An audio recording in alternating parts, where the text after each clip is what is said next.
இன்னைக்கு தஞ்சாவூர் கோயிலுக்குள்ள ஒரு கோயிலை கட்டி கொடுக்கறதுக்கு எந்த சபதியும் இல்ல, எந்த தொழில்நுட்பமும் இல்ல. எப்படிப்பட்ட ஒரு தொழில்நுட்பம்!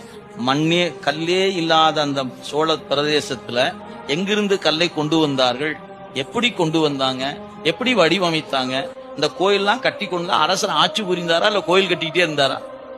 பருவ ஆட்சிகள்ல பூரா உட்கார்ந்துட்டு கோயில சாமி கும்பிட்டே இருந்துக்கே காலம் போயிருக்குமா, இல்ல ஆட்சி புரிந்தார்களா? பார்த்தா வரலாற்று எடுத்து படிச்சீங்கன்னா 1000 வருஷத்துக்கு முன்னாடி கட்டுக்க பெருவுடையார் கோயில கட்டி வச்சிருக்காங்க. யாருக்கு? இறைவனுக்கு கட்டி வச்சிருக்கிறாங்க. தான் வாழ்வதற்கு ராசராசன் கட்ட தெரியாதா என்ன?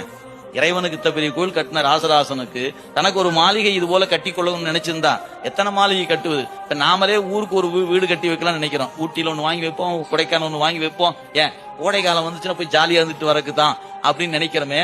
அன்னைக்கு மண் முழுக்க ஆண்ட மன்னன் அல்லவா அவன் நினைச்சிருந்தான்னா இலங்கையில ஒரு மாளிகை, இந்த பக்கம் சோழ நாட்டுல ஒரு மாளிகை, சேர நாட்டுல ஒரு மாளிகை, அவனு அங்கங்க அந்தந்த பிரதேசத்துல ஒரு மாளிகை கட்டி வச்சிருந்தா எத்தனை மாளிகை கட்டுவது?